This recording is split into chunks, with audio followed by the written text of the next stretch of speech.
They say Rome wasn't built in a day. The zodiac sign to first understand this concept is Cancer. Cancer rules the home in astrology. The home is about the mother. A mother understands that children aren't just born and they start running, They don't go from not being able to open their eyes by themselves to, them running circles around you. Everything happens in increments. This is why Cancer is so emotionally astute. It's because they understand the process. But this whole concept of incremental learning gets really amplified at Virgo. When we get to Virgo, we use it for power. So Virgo is very disciplined, very routined, precisely because they know there's power in repetition. There's power in compounded interest. It's not about doing something dramatic overnight. It's about doing something every day in small ways. And lo and behold, you look up and it's turned into Rome. Welcome to the Aquarius Podcast.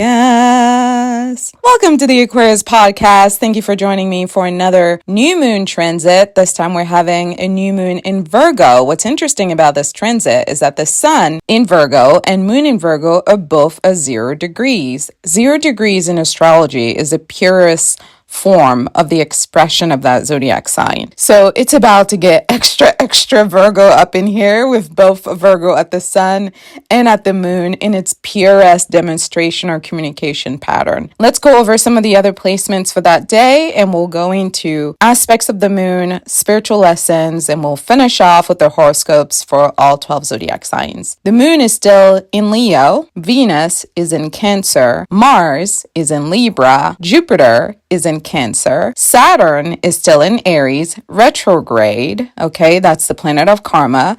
Uranus is in Gemini. Neptune is in Aries, again, retrograde. Pluto is in Aquarius, also retrograde. Our collective north node is in Pisces, retrograde. Lilith is in Scorpio, and Chiron is in Aries, again, retrograde. So all of the retrograde placements are in Aries, which is Saturn, Neptune, Chiron, as well as, Aquarius, of course, and Pisces. All right. So these are the planets, the energies, planetarian energies, I should say, that are currently retrograde. Now let's go over the aspects associated with this new moon. So the moon in Virgo is a balsamic dark moon. The balsamic dark moon is about incubation. Since we're talking about mothers and motherhood, the pregnancy process is what incubation is. When a woman is pregnant, she's preparing to bring life forth. So this new moon, even though typically a new moon is about action, there is a bit of contemplation here with this new moon because it's wanting us to utilize all of the best Virgo traits to implement something with precision. So it's really about taking it slow. It's about examining things. It's about planning. It's about anticipating. It's about reflecting. It's about purification. It's about healing. It's about shedding dead weight. It's about being still.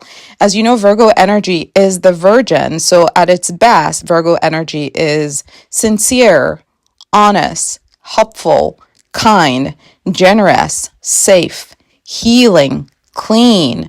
Virgo is the one with the purest intentions in all of astrology. This is why Virgo is the healer. Okay. So some of the aspects associated with this new moon transit are a conjunction of the sun, meaning now we have Virgo both at the sun and at the moon. We have a square to Uranus. We can talk a little more about that because that's going to bring some tension. So first, the conjunction to the sun. Having Virgo both at the moon and at the sun, especially at the same degree, brings a level of truth and honesty that cannot be denied, okay? Virgo is ruled by Mercury, the planet of communication. So there are some truths that we need to release, that we need to tell ourselves about who we are in order for us to continue to evolve, grow, develop, and manifest. This balsamic moon phase is encouraging us to release what no longer serves us. It's about gestation. So it's about examining what we're carrying and deciding what we want to push out in the world. Is it time for you to reframe your history? Is it time for you to set some new boundaries? Is it time for you to let go of old narratives, old identities? At 0 degree, Virgo is bringing forth its obsessive nature, right? And its need for refinement to the forefront. So we're putting ourselves under critical evaluation. Our ability to discern the truth from the lie is getting highlighted. And with this moon transit being in the dark womb stage, the focus is less on perfection and clarity, which is the giving birth part. When you're giving birth, you know exactly what's happening, who you're giving birth to. Is it a boy? Is it a girl? What do they look like? So because this is about gestation and this is the dark womb phase of the moon transit, we're going to feel more tired. We're going to feel more run down. We're going to feel like we're under the weight of all of the crap that we've been dragging through life that no longer serves us. This is creatively a very powerful period for us because it's asking us to really give a voice to this weight, okay? It's asking us to own our voice by refusing to silence the truth. Uranus, the square to Uranus that I mentioned earlier, is about disruption. And, Uranus is a ruler of Aquarius. This is what Aquarius does. That's why Aquarian energy is very hard to stomach, because it literally shocks you into awakening. Aquarius is lightning. And those of you who follow me on several social media platforms know that I'm an Aquarius Rising. So my energy is, it's chaotic. And this is the way it's always been. And that's the way it will always be. Because Aquarian energy with the involvement of Uranus is chaotic. It's about progress. It's about rebellion. It's about shaking the table. It's about destroying the table and creating a whole new table. It's really about letting go of the old, the status quo, the narrative, the boring life, the boring stories that we have about how the human life is supposed to be lived, and actually embracing what feels authentic, what feels real for us, what feels true. So the square to the sun and moon is basically bringing a lot of things to an end. This is not like a cradling, of like gentle insecurities. No, this is aggressive. This is violent. This is emotional, restlessness. This is a sudden break. This is sudden awareness. This may even be a nervous breakdown. It's about liberating yourself from a pattern. It's about liberating yourself from a cycle. Aquarius, as you know, is a karmic in astrology. So everything Aquarius does is to bring you into harmony with yourself. But I will admit that our way and our process feels not so cozy as you're going through it. Because to get to that grounding and that stability that you're seeking, you have to let something go. You're forced to look at yourself. This is the energy of Aquarius. It forces you to take a good, hard look in the mirror about who you are. Not who you want to be, not who you want other people to think that you are, but really who you are. Aquarius really thrives on authenticity. And the way that they maintain their authenticity is that they offer abrupt closure. When something is no longer working for an Aquarian, they quickly close it down and then move to the next thing. Because growth and evolution is about change. It's about absorbing what's new and releasing what's detrimental. Remember, Aquarius is the very first true AI zodiac sign. This is why Aquarius is called the alien of the zodiac. It's because Aquarius is a scientific mind with an empathic heart. So the scientific mind can never be overwhelmed by the emotional aspect of their personality. Aquarius can be deeply empathic, but when they've noticed a pattern in themselves and in others that speaks to the poor quality of their character or the poor integrity of their character, they will cancel that pattern and activate a new one. And they do the same thing when they're in relationship with other people. So for Aquarius, they think of themselves as a machine, similar to Virgo energy, which is why I think this new moon is very powerful, because both Virgo and Aquarius are very focused on being the best. And it's not really being the best in comparison to other people. These two don't really care so much about other people in that way, although, at the moon, Virgo can certainly struggle more with insecurities. But for Aquarius, it's more about, am I being the best version of myself? Am I being the most authentic version of myself? And for Virgo, it's about perfection, which is very different. So Virgo, there's a little bit of seeking the outside approval because, when we're talking about perfection, we need a cosign, right? We need other people to say, yeah, that's perfect, no flaws. But when we're talking about authenticity, we don't need others. We need ourselves. We need our voice. We need our discernment. We need our opinions. But fundamentally, at the root of it, these two really care about self-development. That's really what brings them together in harmony as one. So self-development is a huge aspect of both of the personality types. So when Virgo and Aquarian energy come together in this fashion, the elements of our functioning, of our day-to-day, of our lifestyle that do not align with self-development have to get done away with. And for Aquarius, it's a matter of pushing a button, because remember, they're a machine, emotionally detached. It's this works, this doesn't work, so they move on. And for Virgo, it's once they have the cognitive psychological awareness, because they're highly intelligent, they're not going to continue doing something that doesn't work. What is that? The definition of insanity, doing the same thing over and over again and expecting a different result? Yeah, Virgo's not that type of foolish person. They do what works, and Aquarius does the same. With the moon being in the fourth house with this transit, and this is estimated from, this point landing us to a Gemini being at the rising, we're being brought back to the home. Okay, we're being brought back to our private affairs, our maternal affairs. The fourth house, as you know, is ruled by Zodiac sign Cancer. There's a very ancestral memory to this moon transit. And when we're talking about ancestor energy, we're talking about karmic energy. And this is coming on from this Aquarian energy of Uranus being squared the moon. There's a deep unconscious territory here that's bearing all of our insecurities that are rooted in our family of origin. And we're being pulled back into these old family narratives. Those old childhood patterns, those old childhood, ways of thinking, ways of doing things, ways of reacting. Literally, it's about your relationship with your family and the stories that you got from your family about who you are. The stories that you got from your family about how you function in the world. I was having a therapy session with my therapist the other day, and one of the things that we talked about is that in my family, I transition, which is such a remarkable story, if you ask me, because I've never met as a therapist anyone that was able to play both roles.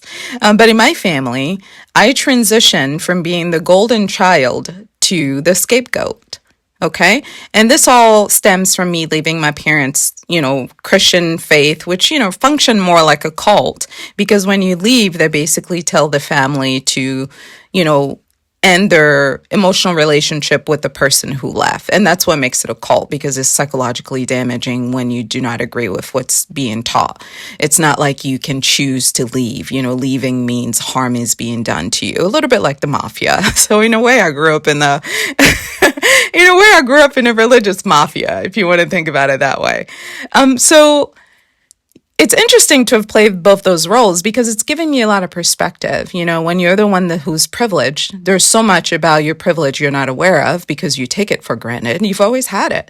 But then when you're the one who's scapegoated, there is freedom that comes with that, because you no longer have to behave a certain way.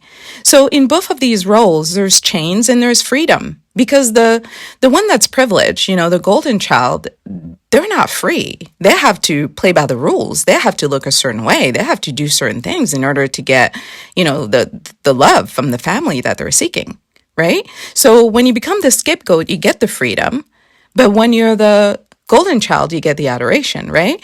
And then when you're the scapegoat, you may not get the adoration, but you get the ability to adore yourself. So the adoration is no longer coming from the others, from outside. It comes from you now. So you become a fully insulated system that runs on itself with very little support from the outside. So my storyline from walking in this path, this family history, is that my purpose is to serve, because in my family, even when I became the scapegoat, I was still the servant. I was still the helper. I was still the one that fixed everything and that took care of things and made things go away. I was still the one that people call in moments of crisis. In fact, I still am that person. I am scapegoated, but I am used for my resources, which is a very interesting dynamic. And many of us who, have grown up in like toxic family systems are familiar with like the various dynamics that go on in toxic families that aren't necessarily healthy and don't necessarily make sense. So my ability to be the helper never changed when I transitioned from the golden to the scapegoat. So then I got this message in my head that I was only here to make other people happy. So my focus is making sure others are happy. So, I took that narrative out in the world to my relationships. I would seek relationships with people who needed help, people who were wounded, so that I could help them feel better. It's like being a therapist wasn't enough. I wanted to take on much more. So then off the clock, I was still doing this kind of work. It took me a lot of work on myself to get to a point where I understood that my needs are also important, and it's not my responsibility to take care of other adults, because I've been doing that my whole life, even since I was a kid. So this old story about my family of origin, my roots, my foundation, my emotional security in the world, that was driven into me in childhood, has affected my career. When I worked in corporate, I was very hardworking, very corporate climbing, very, astute about seizing opportunities, excellent worker. I always got promoted. I always got raises. Like I was one of the best. Okay.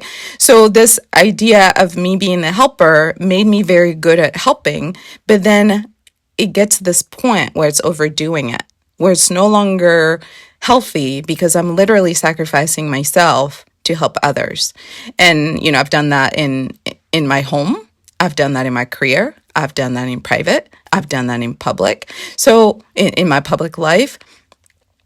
And what I've been working on is unlearning this deeply private messaging that I received about being self-sacrificing for the purpose of benefiting others while I suffer in silence often. Okay. And that's probably how I ended up with a chronic disease, to be honest, because research shows that, a lot of women that end up with chronic illness are women that are overburdened with other people's emotional responsibilities and who don't prioritize their own physical well-being. And I fit all of that profile.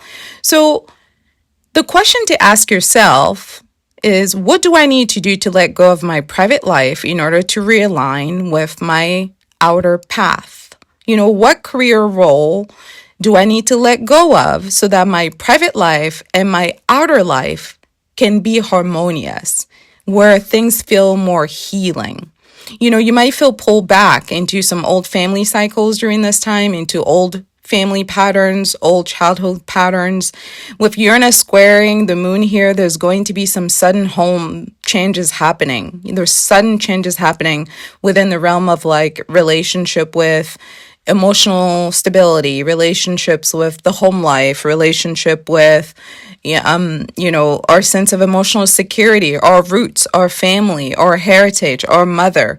There's a lot of emotional instability that is rooted in, toxic patterns that the family has had for, forever, that you are being called to break free from. You're being called to disrupt the home system, the machine, the messaging that's basically sending you into disease and illness. And because that's what Virgo represents, when Virgo's not balanced, it represents disease and illness, okay?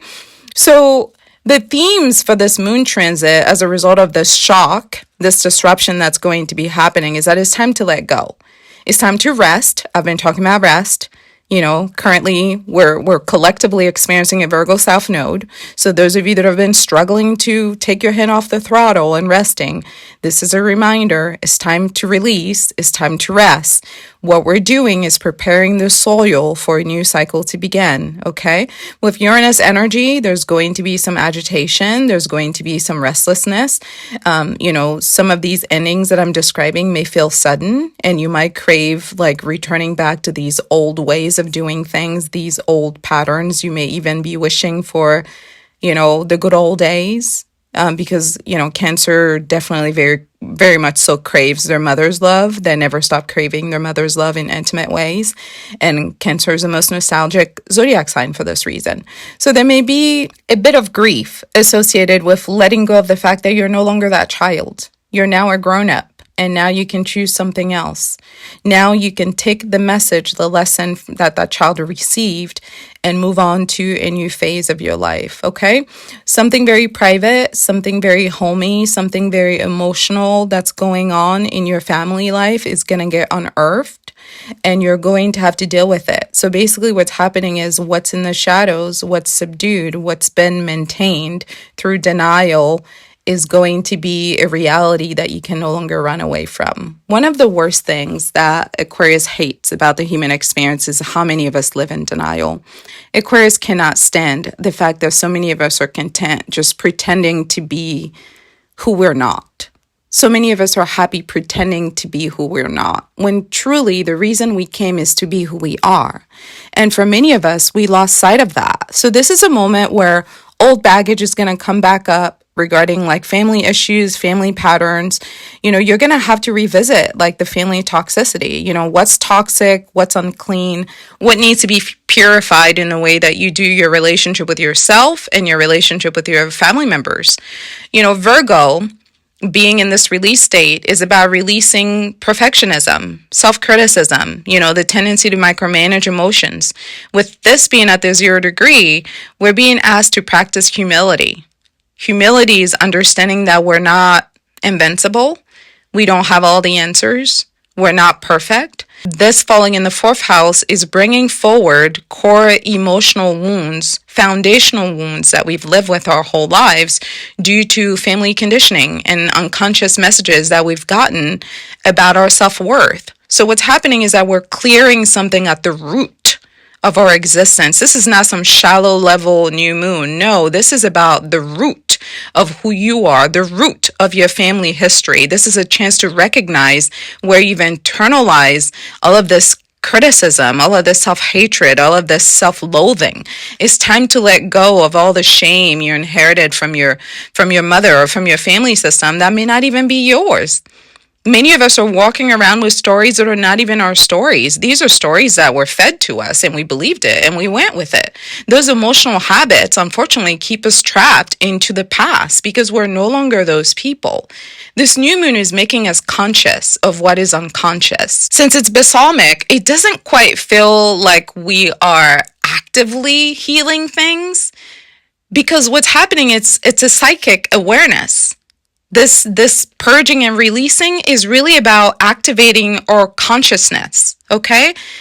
And when our consciousness is activated and our spirit is able to withstand more truths about who we are, we're going to feel more overwhelmed. We're going to feel more introspective. We're going to feel like we want to go dark a little bit more, meaning we're going to be more withdrawn. This is about integration. We need to be resting, journaling, integrating our shadows and our light. We need to be closing old patterns, old cycles. We need to be grieving what we need to grieve and let go of it. Uranus is going to shock us into reality. This is your wake-up call. Even if you would rather not wake up to the truth of who you really are and what your family really is and where you came from, the square is going to force you into letting go of what's outdated because it's restricting you. The only thing Aquarius cares about is making you better. They don't care about how you feel. They don't care about making it cushiony as you're getting better. Aquarius is all about better. So you're going to feel like this is an irritable time in your family. You're going to feel like you're gaining some new awareness that is hard to stomach. You're going to feel like you never knew yourself before this moment. This unique gift of Aquarius, of Uranus, is about liberation. It forces you to liberate yourself from emotional baggage. even if the truth that you have to face in the process is shocking to your spirit. This is why I'm encouraging you right now to slow down and take some time to reflect. What are some toxic patterns that I learned in childhood that are still affecting my relationships today? What are some inner voices that are very harsh and critical of me? And whose voice is that? Whose voice is that I hear when I'm talking to myself harshly? Do I speak to myself in supportive ways? Or am I only criticizing myself? Do I praise myself when I'm doing well? Or do I sabotage myself because I'm afraid of success? Or because I'm trying to reach perfection, which cannot be reached? This is a great time. A Virgo new moon is a great time to clean your house. If you haven't done so already, I've been deep cleaning my kitchen for the last 3 days. Usually when the Virgo new moon is approaching, all of us can feel this sense of like needing to clean, needing to cleanse, needing to organize. So if you've been feeling like, hey, this thing has been sitting around for a while, it's time for me to let go of it, it's time for me to look through it. This is why, because you're being pulled into a sacred space where you're truly taking an account of what's around, what serves you, and what doesn't serve you. What's around, what heals you, what helps you, and what harms you. Instead of getting into this self-critical zone of Virgo and then freezing because you're overwhelmed by the amount of, unhealthy, toxic, unhealed patterns that you're finding, it's best to use discernment. It's not about critique. Virgo thinks it's about critique. It's not about critique. It's about making determinations, separating right from wrong, separating what's clean from what's unclean, separating what's kind from what's cruel, separating what's loving from what's hateful. It's about separating what's useful from what's not useful, okay? Being in this womb space of the dark moon, we're pulling out the roots of shame, of criticism, and we're reckoning with the fact that our families of origin are not perfect. That doesn't mean we can't love them. That doesn't mean we have to throw the whole thing away. But it's really about using this truth to better understand ourselves. Having Gemini at the rising is bringing forward insecurities about feeling misunderstood, feeling unheard, or feeling dismissed. Gemini Rising have a need to over-explain themselves oftentimes because they don't feel very understood. They've often grown up in environments where communication was inconsistent or confusing, or feelings were talked about, but people never truly validated their emotions. So it leads to Gemini walking away with a very fragmented self, where they have these splitting roles that they have to play, these various masks that they have to wear in order for them to survive. And this is where the two-face allegations come from. It's really an adaptive coping mechanism that they've learned so that it can be accepted. Geminis truly want to feel understood. They want to feel love, and they want to feel seen. They don't trust that their authentic selves will be seen and will be loved. So they fake the funk. And the faking the funk is a way for them to release anxiety. It's a way for them to process their nervous tension, their racing thoughts. It's a way for them to, rationalize the discomfort they feel about, exposing their true selves, This is why they make inappropriate jokes instead of actually sitting with the intensity of the emotions. There's a chronic sense of emptiness, though, that you will find in all Geminis if they haven't done their healing work, because they're never seen and they never allow themselves to be seen. So they're always buzzing, restless, looking for the next source of joy and excitement because they cannot find it within. They've never found how to give themselves that which they're seeking. So oftentimes they're looking for others to fill that cup for them. Meanwhile, the shadow work that they need to do so that they can reconcile their dark and their light, so they can recognize that they have feelings that other people care about, so they can know that it's safe to let go of the mask and to not be so duplicitous in how they do relationships. They're not engaging in. They're seeking connection, but they fear intimacy. They don't want to reveal their true, real emotions. So naturally, their connections don't have depth. And all it takes is one misunderstanding and they lose connections. And they know this. This is why oftentimes Geminis are very quick with, making the decisions to keep their relationships superficial. Their relationships are more transactional in nature because they know that they don't have the emotional investment that they can make in relationships. So they choose social stimulation instead of true emotional depth and intimacy in relationships. Many of them approach relationships this way. Gemini's gift, though, is about connection. It's about curiosity. It's about storytelling.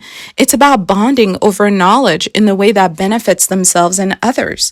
When a Gemini is unhealed, they choose scattered energy over depth. They choose rewriting the story over telling the truth.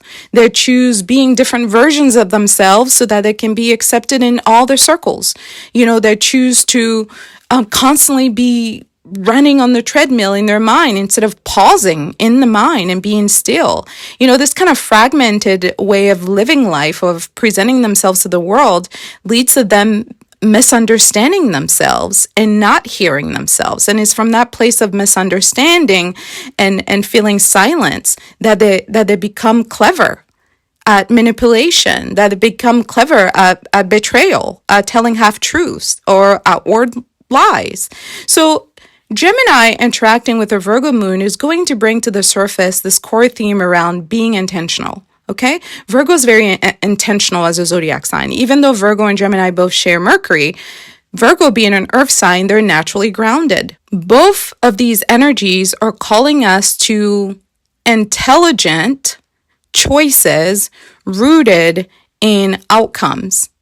It's not about healing our family trauma overnight. It's about making or taking small steps towards creating lasting change in our lives around our habits, with our mental health, our emotional well-being, our physical health. It's about what can we do to make our lives feel more sane, more hygienic, more clean, more organized. We're literally going through a process of auditing how we're living our lives and choosing what works, what doesn't work, and once we identify what doesn't work, commit ourselves to a subtle but meaningful change that, when implemented over time, can create huge transformation in our lives. This moon cycle is also calling us to investigate the inner critic, the one that tells us that we have to lie in order to be loved. The one that tells us that we have to pretend to be who we're not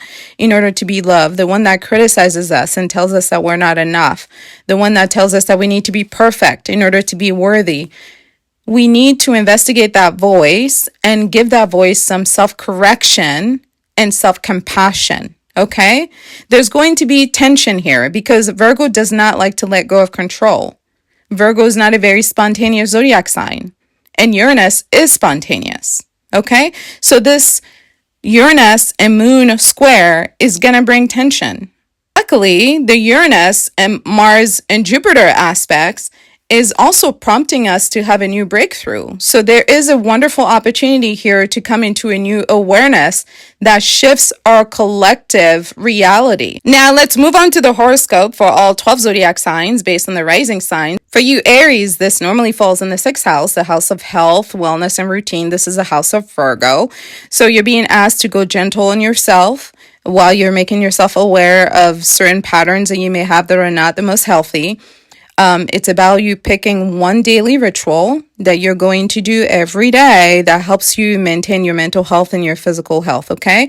I know Aries likes to go hard and likes to do everything overnight, but Virgo energy is not about that. Allow Gemini energy to give you the brilliant idea. That's what Gemini is good for. They're very clever, very, very intelligent. And then dig deep into the Virgo energy to actually implement that one idea every day. It could literally be journal every day, or every day I'm going to meditate for 5 minutes. Like it could literally be every day I'm going to go for a walk around my block for 10 minutes. It doesn't matter. The point is, pick something and be consistent, something that's going to greatly improve your overall functioning. Taurus Rising, for you, this falls in the 5th house, which is the house of Leo, joy, creativity, fun. For you, it's about embracing pleasure. Let pleasure be something that you invite into your reality during these times. I know Taurus likes to keep their feet on the ground, but sometimes it's okay to be a little bit more impulsive, to be more creative, to try new things. When we invite more pleasure into our lives, love tends to follow us. because love is about pleasure. So don't lose sight of pleasure in your quest to be so pragmatic and practical about life. Gemini Rising, for you, this falls in the 4th house. So it's really an emotional reset. It's time for you to reimagine your home in a way that feels safe. The home is an emotional sanctuary. If you're lucky enough to have a childhood where you felt that, then you already know what to do. But if you were not among the lucky ones who did not get the emotional sanctuary in childhood, then it is your responsibility to declutter your emotional home. It's your responsibility to create a home environment that feels peaceful. If you were deprived of it in childhood, there's more of an obligation on you now in adulthood to create it. Once you create a home that feels safe and peaceful, you will feel less of this urge to chase after everyone to compensate you for something that you can give yourself. The more you heal the wounds of the home, the less likely you will be to perform for other people's approval. Moving on to Cancer Rising. For you, this falls in the 3rd house. This is about communication. This house is lit for you right now.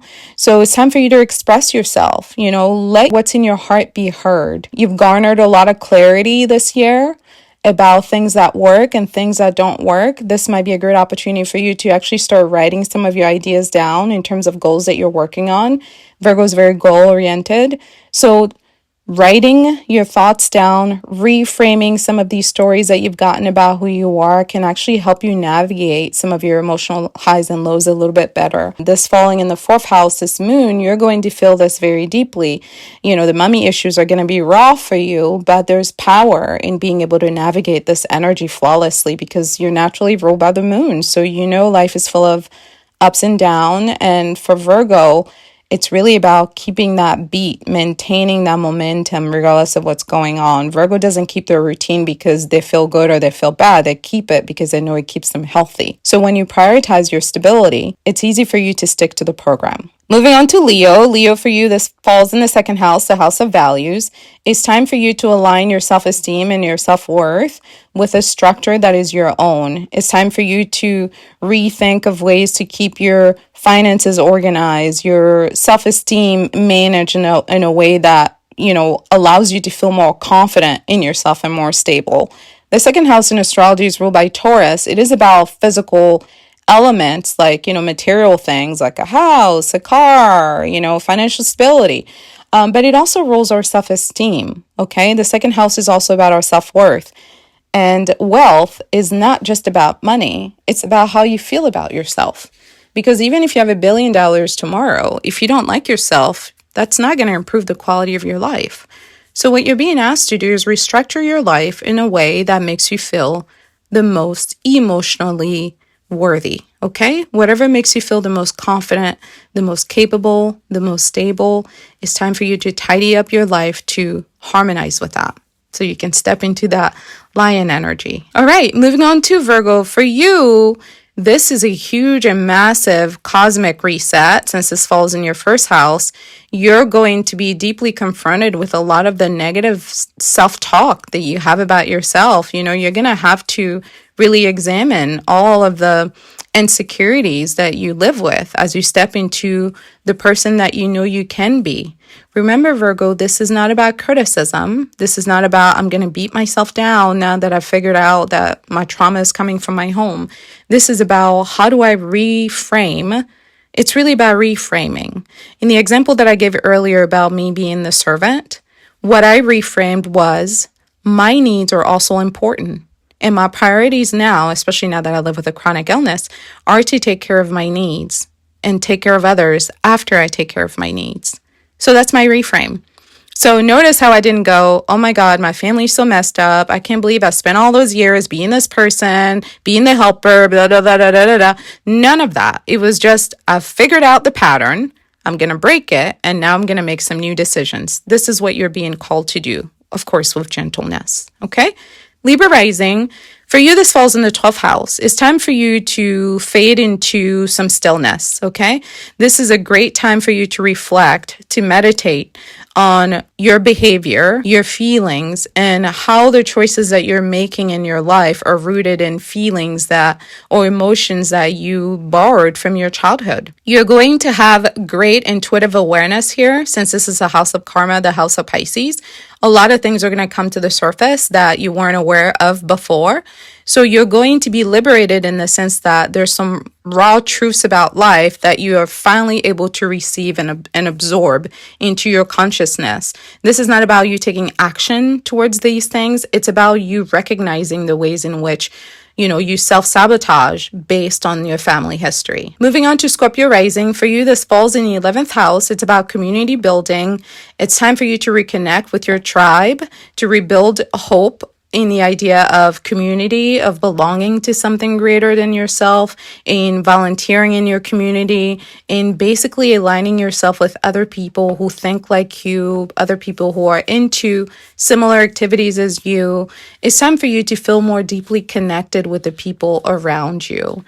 Now, I'm not asking you to force connections. I know that doesn't work for you, but it's about you being a little bit more curious about who might be out there that you can possibly vibe with, and being a little bit more industrious about pursuing opportunities to meet like-minded people with whom you can co-create a new reality. Moving on to Sagittarius Rising. For you, this falls in the 10th house. It's about your career. It's about your dreams. It's about your public standing. It's about your future. What are you working on? Is what you're working on still in line with your ambition at this time? Do we need to rework that? Do we need to come up with some new ideas for what success means to you? Do we need to quantify what that will look like so that when you are successful, you know that you've reached that point? What do we need to do to align your ideas of success, of accomplishments, with a description that is your own and a description that actually feels healing to your soul? Ambition without boundaries is literally self-destruction, because there's no there. You can always do more. You can always be more. So you're being called to really find that work-life balance and really focus on how you can build that in your day-to-day. Capricorn Rising. For you, this falls in the 9th house. It might be time for you to revisit your spirituality, and embrace a more holistic belief system. It's a time for you to learn, to expand your consciousness. Capricorn is a very intentional zodiac sign. So this new moon is asking you to be intentional about your spiritual growth, intentional about your intellectual growth, and intentional about thoughtfully considering different points of views when it comes to understanding life. The way that you do life is your way and it works for you, but there are lots of other ways that other people do life, and they're not necessarily right or wrong. They're just different. And part of our journey through this life is to be curious about what's happening around us. You're not necessarily being asked to absorb a new way of looking at the world in terms of like switching religions or belief systems, but you're being asked to develop your intellectual curiosity because it makes you a more tolerable human being. Humans who do not have an open mind tend to also not be very intelligent, and people that are not very intelligent are very difficult to live with. So this is really about broadening your consciousness so that it's easier for you to relate to everyone and it's easier for everyone to relate to you. Again, we're not looking to blend in, we're looking to understand. All right? Aquarius Rising, for you, this falls in the 8th house. It's truly about Pluto energy of Scorpio. This is about deep emotional, psychological transformation around emotional depth, around shared resources in your marriage. It's about releasing insecurities around intimacy, insecurities around financial stability, insecurities around emotional truths.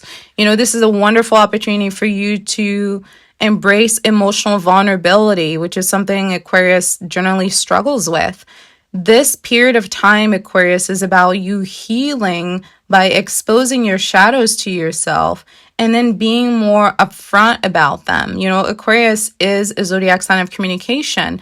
So there's something very healing for you about talking about intimate things, talking about vulnerable things. The mere act of speaking about them brings you healing, because as an Aquarian, the more you talk about something and the more you think about it, the more clarity you gain, not just for yourself, but also for other people, because you have a lot of psychological and emotional depth. So you're able to open your consciousness the more you're willing to go deeper within your psyche and deeper within your own trauma.